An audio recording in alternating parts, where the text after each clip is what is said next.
Ser podcast. Hola, soy Javier Ruiz y esto es Hora 25 de los negocios. Hoy viraje internacional. Hoy cambio en Alemania con impacto local.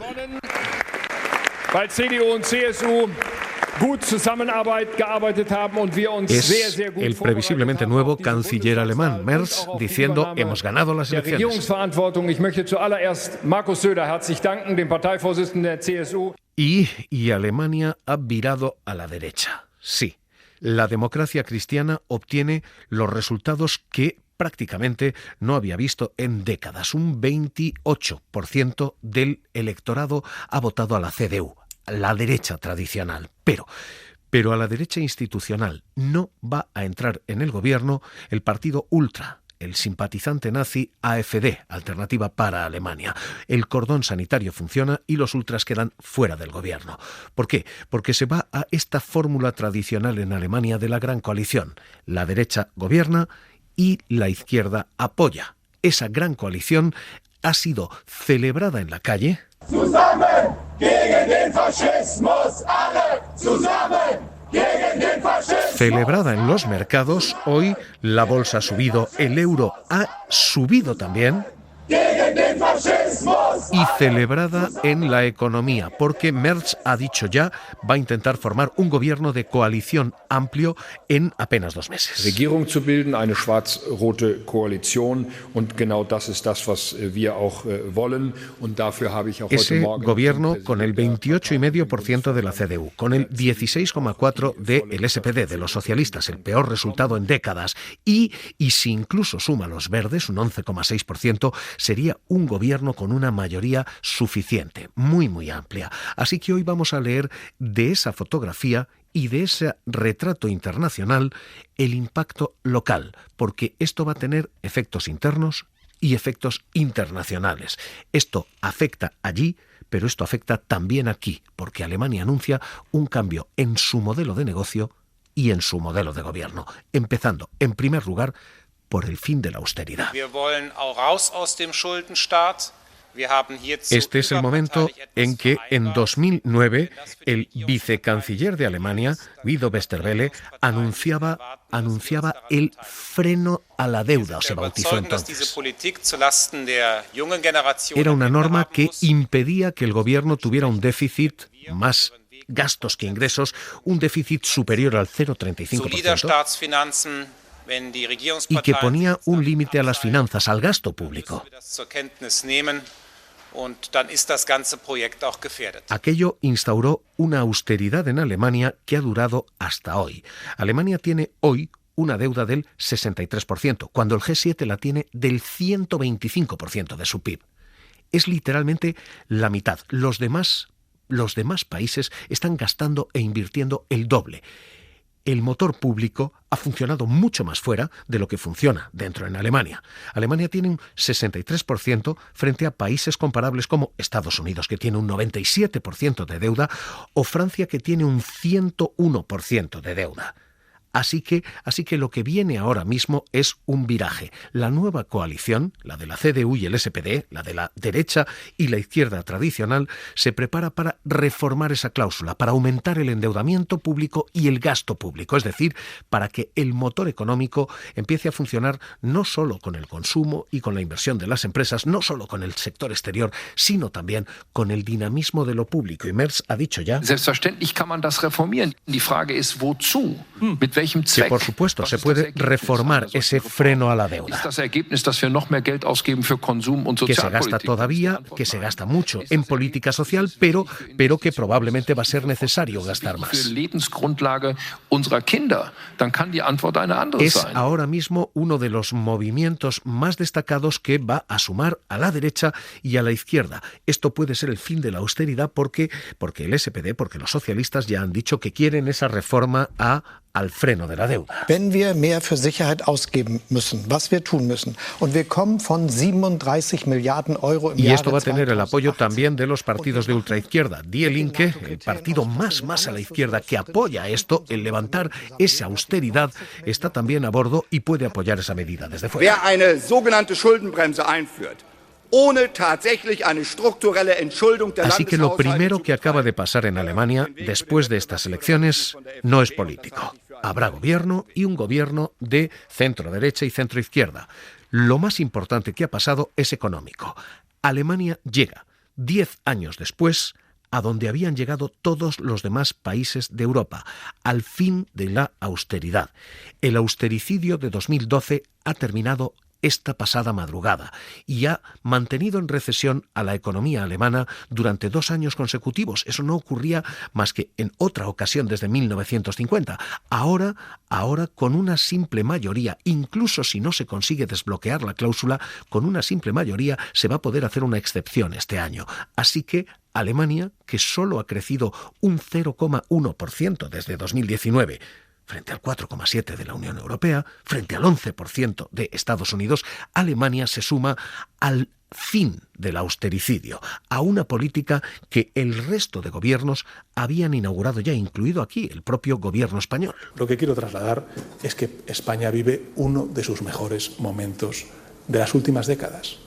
Y eso con una pandemia, con crisis energéticas, con guerras en el flanco oriental. El fin del freno de la deuda es lo más destacado que ha ocurrido esta madrugada y es lo más destacado que va a dejar esta nueva alianza de gobierno. Tendríamos que estar muy orgullosos.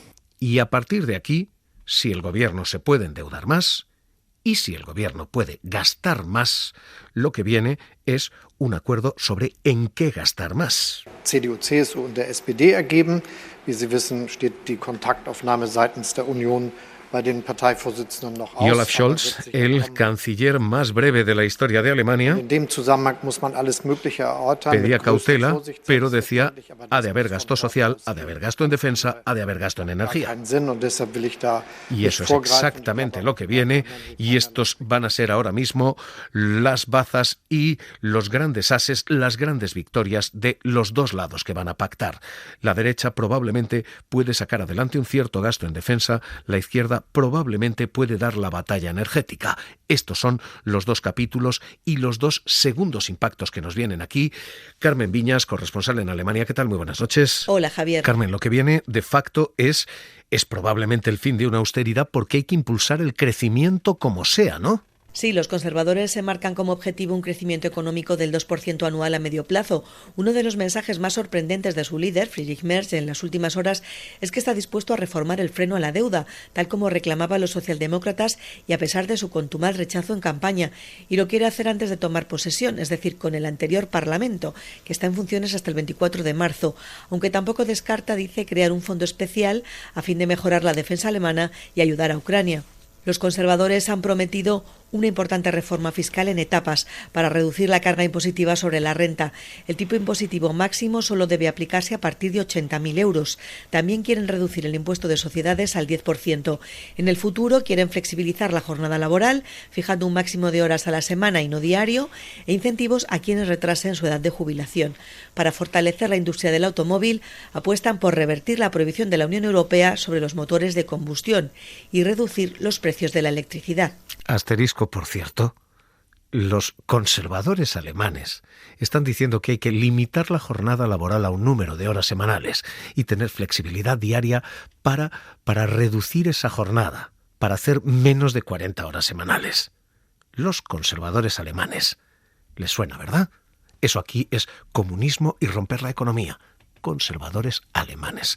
Cerremos paréntesis. Seguimos. Esto es lo que viene. De momento, fin de la austeridad y este programa. Y efectivamente, un aumento previsiblemente del gasto en defensa. Friedrich Merz ya ha dicho... So we have to fill a gap and we are actually doing that, but it is still time to do that. We don't have enough. Que hay que llenar un vacío y que es necesario algo más de tiempo, pero...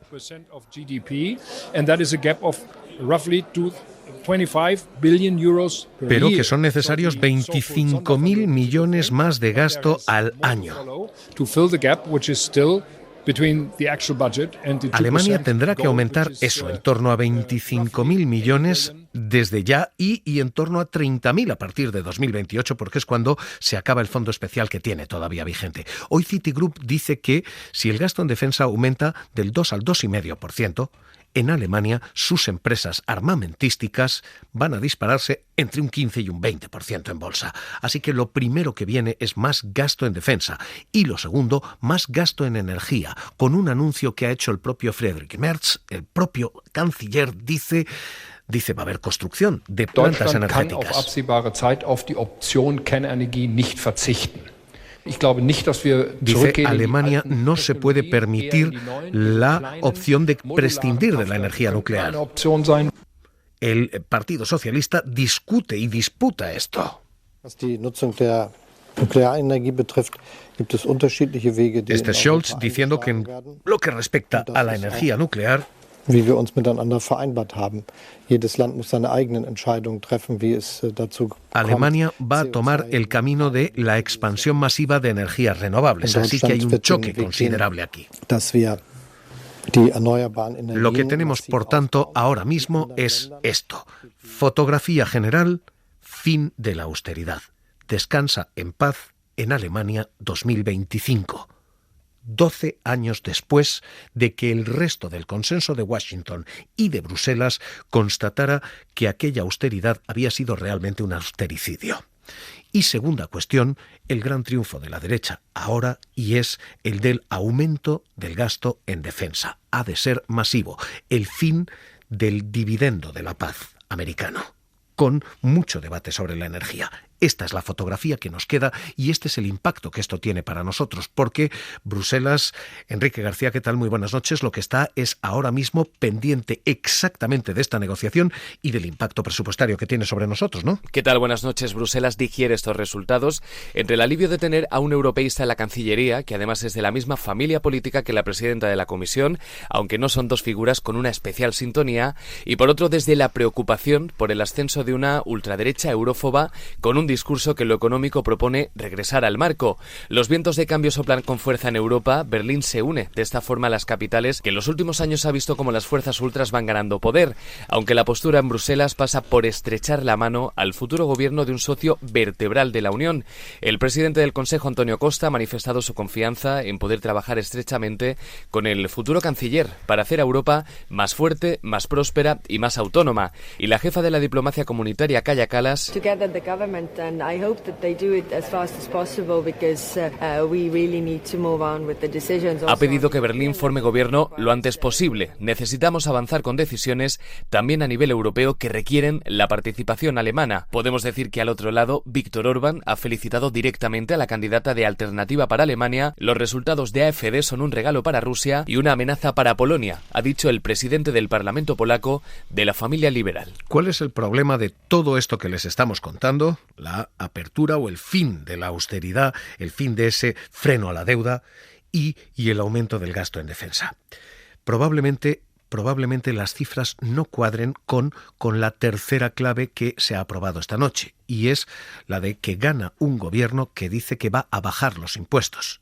Hay un muy serio dilema entre gastar más en defensa y recaudar menos en impuestos. Y eso es lo que quiere hacer el nuevo gobierno, bajar los impuestos a las empresas del 30 al 25% y subir las exenciones a la clase media para que no se paguen desde los 67.000 euros actuales, sino desde los 80.000 impuestos como si uno fuera rico. Trotzdem ist die Analyse nicht richtig. Wir wollen dafür sorgen, dass der Así que ahora mismo lo que tenemos es un problema de cuadrar estas cuentas. El espíritu está claro, el espíritu es gastar más, incluso permitiendo el endeudamiento, pero el espíritu es también recaudar menos.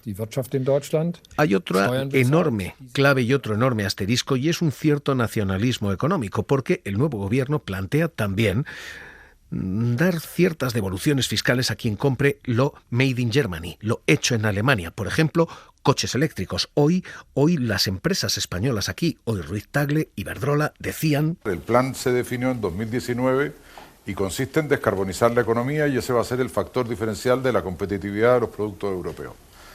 Pues mientras nosotros estamos en la discusión, si avanzamos o retrasamos, el mundo sigue avanzando. El mundo no está en las discusiones de esperar a qué sucede en las elecciones alemanas. Los chinos no están esperando qué pase en Alemania, ni Brasil está esperando qué pase en Alemania. La industria automovilística brasileña está haciendo su desarrollo, la industria automovilística china está haciendo su desarrollo. Lo que no puede hacer es perder la empresa europea la gran oportunidad que ha creado. Este es el nuevo paisaje. Insisto, lo que les estamos contando no es política internacional, tiene impacto local. El fin de las reglas de austeridad impacta en España. El aumento del gasto en defensa impacta en España, porque más o menos gasto alemán significa más o menos gasto español, entre otros. Y porque todos estos incentivos son incentivos que van a calcarse en España obligatoriamente. Así que hoy esta es la lectura nacional e internacional a la vez. Economista jefe de AFI, María Romero, ¿qué tal? Muy buenas noches. Buenas noches. Empecemos por lo primero. Merz dice, vamos a archivar la austeridad, vamos a archivar la deuda, el freno de deuda. ¿Esto significa que Alemania llega a esto, al fin de la austeridad finalmente? Probablemente sí, aunque no nos olvidemos que los alemanes son los que más metido en vena, ¿no? Tiene ese compromiso de control de déficit y control también de deuda, ¿no? Lo que sucede es que la situación actual económica es bastante comprometida y los niveles de deuda y déficit, sobre todo del primero, están en un punto un tanto más laxo, digamos, un tanto más fácil para los alemanes para no que este cinturón, digamos, no presione tanto, ¿no? Y que les dé cierta holgura flexibilizarlo, pues precisamente para impulsar la actividad económica que lleva pues 5 años prácticamente estancada. Este pacto, el de más gasto público, más en defensa, más deuda, ¿esto es suficiente para reactivar la locomotora europea, Alemania? ¿O Alemania necesita un milagro, además de un pacto? Bueno, necesita una reflexión profunda y estructural, ¿no? No olvidemos que Alemania tiene una especialización productiva en la industria y en los últimos años, bueno, pues ha denotado cierto, bueno, pues deterioro o no competitividad en un entorno pues complejo, ¿no? Quizá el no tirón de China, ese riesgo proteccionista también procedente de Estados Unidos, le toca más directamente y eso requiere de una reflexión muy profunda, más allá de los elementos que mencionabas con anterioridad, Javier. Es decir, un cambio de modelo de negocio, como ha dicho el propio Merz. Sí, probablemente sí, ¿no? Requiere de una reflexión con unas reformas estructurales que ayuden a que esta economía muy madura en la zona euro pues se permita tener unos crecimientos un poquito más holgados que aquellos de los que vienen en estos momentos. Como decía, prácticamente está estancada, ¿no? Aunque es verdad que su crecimiento potencial, según estima la Comisión Europea, sigue siendo muy bajito, es de apenas un 0,5, 0,7% a largo plazo, estoy diciendo, es claramente superior al 0 o menos 0,2, ¿no?, que tuvo el año pasado, ¿no? Con lo cual, si quiere superar esos umbrales, necesita hacer una reflexión muy, muy profunda. Hay una última clave más, y es el debate energético. ¿Ha vuelto la nuclear? ¿Han ganado las opciones de vuelta de nuclear? Pues probablemente sí. Esto es una reflexión también que no solo atañe a Alemania, sino que implica a todos los países de la zona euro. Es verdad que tenemos ese compromiso de descarbonizar nuestra economía, de apostar por las energías verdes, pero las energías fósiles y en particular la nuclear puede ser una forma, ¿no?, de garantizar ese tránsito, ¿no? Tirarnos un tiro en el pie, si me permitís la expresión, ¿no?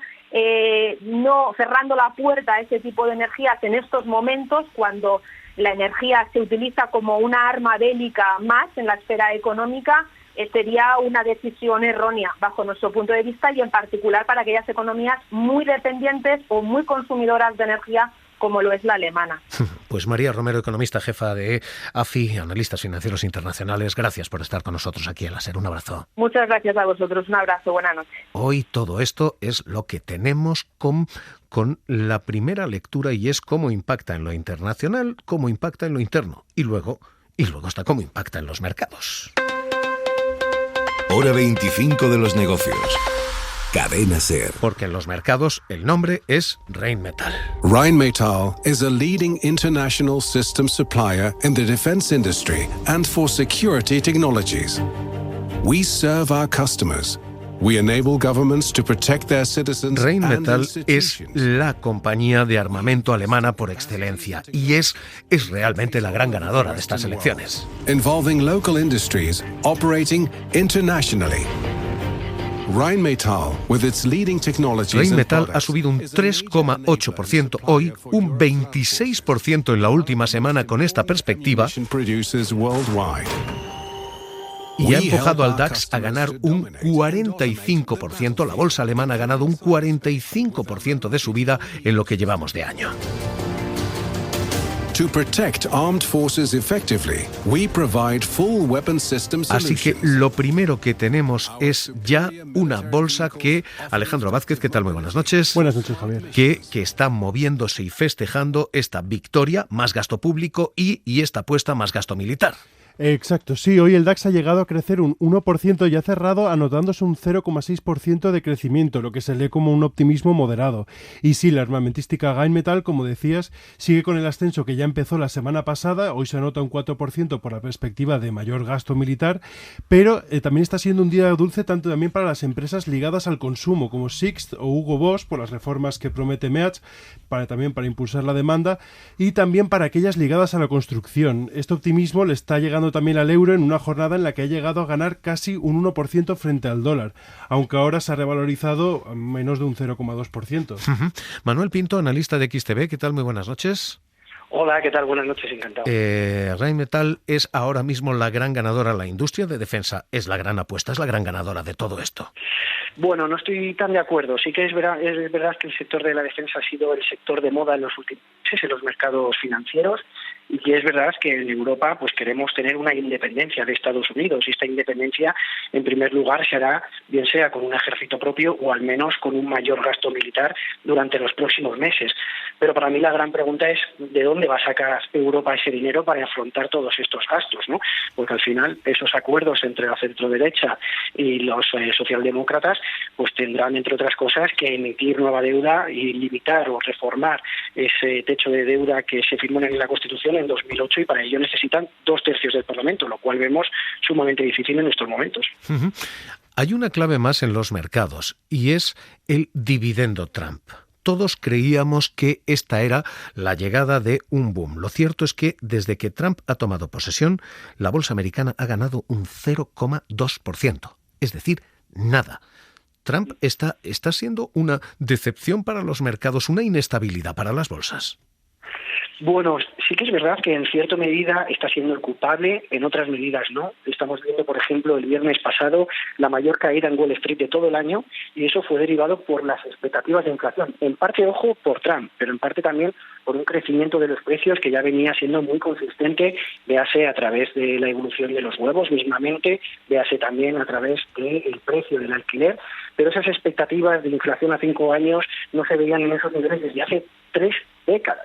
Evidentemente, pues esto tiene implicaciones tanto de política monetaria como de otro tipo de políticas fiscales, ¿no? Y es, por tanto, pues algo en lo que está perjudicando a los mercados. No en todo está siendo Trump. Es verdad que la incertidumbre sí se le puede achacar en cierta medida, y esas expectativas de inflación por los aranceles, por la inmigración, por los recortes de impuestos, pero al fin y al cabo esperamos que sea positivo en el medio plazo para las bolsas. Creemos que los resultados corporativos han sido excepcionales en Estados Unidos, también en Europa, y por tanto a nivel estratégico seguimos confiando en Estados Unidos como punta de lanza de las carteras de inversión. Pues Manuel Pinto, analista de XTB, gracias por estar con nosotros aquí en La SER. Un abrazo. Muchas gracias. Hoy, cambio en Alemania. Así cerramos hora 25 de los negocios. Para no perderte ningún episodio, síguenos en la aplicación o la web de La SER, Podium Podcast o tu plataforma de audio favorita.